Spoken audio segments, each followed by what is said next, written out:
All right, so now to a CBS News exclusive. The U.S. ambassador to Iceland is sparking some controversy, and it's all over security issues. We have learned that Jeffrey Ross Gunter wanted to carry a gun and also wear a stab-proof vest, or at least he looked into wearing a stab-proof vest. This comes despite being assigned to one of the safest countries in the world. Dozens of diplomats and government officials tell CBS News the ambassador has been paranoid about his security in Reykjavik, where the U.S. Embassy is located. And that's just one of many issues surrounding the top U.S. diplomat in Iceland. So for more on this, we want to bring in Christina Ruffini, joining us from Washington. So, Christina, I have to say, when I began looking into your reporting and reading about it, initially I was like, what could be happening in Iceland, really? And then it became a really fascinating story with this diplomat. So you've done a lot of reporting about his concerns about his own security. Are they well-founded? I mean, is there a credible threat against the diplomat there in Iceland? Sources told CBS News, both sources in the U.S. government and sources in Reykjavik told me that the answer is no. People I talked to in Iceland were generally confused, although the most interesting part about this story for me is when I called people and said the sentence, does the U.S. ambassador want to carry a personal firearm? Nobody said, incredulously, I'm sorry, what are you talking about? Or can you repeat that? I got a lot of long, knowing silences and a lot of yes, I'm going to need you to send that request over email. I mean, so it seemed to be the more people I talked to, the more people who were aware of him being so concerned about his security. And one of the reasons it stands out is because of the location, because Iceland is repeatedly rated one of the safest countries in the world. I talked to a couple former diplomats who've been stationed there in the past, and they said the only crime they remembered was somebody stole their trash cans once. And then somebody, the comments on Twitter have been getting me through my weekend, and it's a lot of Icelanders or Americans with Icelandic background, and everybody is just largely confused because they said, the very small country, everyone knows each other. If a crime's committed, someone on Twitter posted what's probably your mom's cousin's brother, and you went to high school with them anyway, so you'd be able to find them. There is no, as far as we can tell, extraordinary threat to this ambassador. Now, the State Department said their goal in general is to be proactive with security, which is why they placed this ad in Icelandic media looking for bodyguards. And sources I spoke to in Reykjavik said the reason it flagged with a lot of local media is because the word was in English, bodyguard. And if you follow the link, this weekend it was still up on the embassy jobs listing, and it was looking for a 40-hour-a-week full-time bodyguard, which these posts are common at State Department posts around the world. They do augment security with local people. It's just all a little strange in Iceland. It's so remarkable that you point that out, Christina, because a lot of Americans may not be aware that in many other countries, the level of security that surrounds people within governments is nowhere near the level of security that American politicians or even, for example, British politicians enjoy. In Iceland, as you point out, it's sometimes not uncommon to see Prime Minister Jacob's daughter out and about in Reykjavik. I've visited Reykjavik many, many times in my life. It is clearly one of the safest cities in the world. So what other controversial issues have you uncovered surrounding Ambassador Gunter? Because your reporting indicates that he's created an untenable work environment. What are your sources telling you?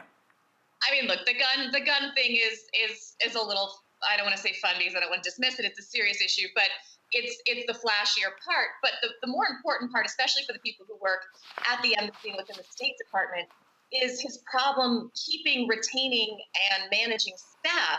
He's gone through 7 deputy chiefs of mission, and he's only had this job a little over a year.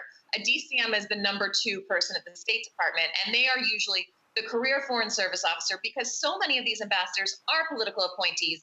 And, this is not just the Trump administration that does this. This is successive Democratic and Republican administrations. They thank their donors by giving them these choice posts, especially in Europe. You get a lot of people who are not diplomats. So traditionally, you have a number 2, a DCM, who is an experienced career Foreign Service officer who can come in and kind of guide them and help them navigate the robust bureaucracy of the State Department. Ambassador Gunter dismissed the first DCM reportedly, according to one State Department official, before he even got to post because he didn't like the way he was dressed at their introductory lunch and just said, this isn't going to work, find me someone else. So they found him someone else. That person only lasted from summer until December, until that didn't work out as well. So at which point the State Department set up kind of a revolving like tag system for different senior diplomats to go in and do this job and then come back out on a rotation. 4 people rotated through until he could find one that he thought he was happy with. And that woman only arrived there from the Moscow bureau. She only got there this month. There have been other issues. I heard an anecdote where he once flew into a rage because someone left their own snow boots underneath their desk in the middle of winter in Iceland, which seems like something you'd want to do, right? Change out of your shoes. And he's also seems to be very aware and leery of the deep state, as a phrase we've heard from a lot of Trump officials. He's very concerned that people within his own staff don't have his best interests at heart, are serving their own interests, and are out to get him. Okay, so what do we know about Jeffrey Ross Gunter? I know he was a GOP donor, and that's not odd. Often these diplomatic posts go to people who have been kind to the administration. So what do we know about him? He's a doctor. He's a dermatologist from California.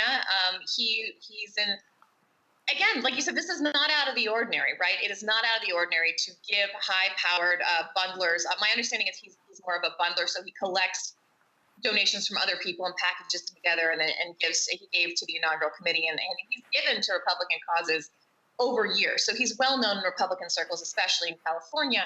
The issue, I spoke to some experts in diplomacy who said, look, the issue is not that they are political appointees or that you're appointing more and more political people to do these jobs, although that can be an issue, is that you have to appoint people who are qualified to do these jobs. And when you appoint individuals who have no foreign policy experience, the ambassador had never visited Iceland before being appointed ambassador there. But he said in his confirmation hearing, he'd spent a lot of time in Europe, so he'd figure it out. That's hyperbolic, but it was something along those lines. You don't have people who necessarily have had this kind of experience. And look, Iceland, I was told that he was sent to Iceland, among other reasons, because how much harm can you do in Iceland, right? The Icelanders are very nice. We generally have a good relationship.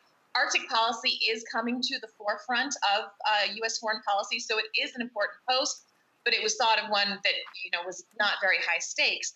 The problem is these people represent the United States overseas, right? And so they are the face of the U.S. So even something in a smaller country like Iceland can become a problem when it becomes part of a pattern. And we've seen other scandals now. We have the scandal with the UK ambassador. There was an issue with the ambassador in South Africa, had controversy over dismissing her deputy chief commission.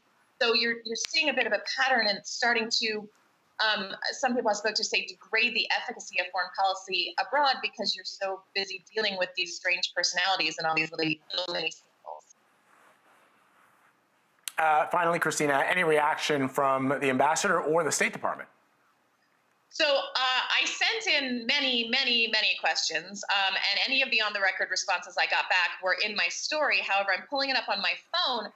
Sources in Iceland have flagged to me that they have responded to the story to Icelandic media, who it's been very big there, but they will not send me that response. So I'm going to read it to you, sent through a journalist, several journalists actually in Reykjavik, who I've been speaking with. They said, from Ambassador Gunter, his reaction to the story was, our focus at U.S. Embassy Reykjavik remains where it has always been, on strengthening the U.S. bilateral relationships, which brings so much benefit to both our great nations. I am honored to be leading our team during this successful period of U.S.-Icelandic appreciation and respect. That is the extent of the reaction so far from the ambassador. I also reached out to the ambassador over email, through the State Department, and multiple other ways, and have not heard back. A very diplomatic response, which I suppose is completely appropriate under the circumstances. Christina Ruffini, always great talking to you. Nice to see you both. Thank you.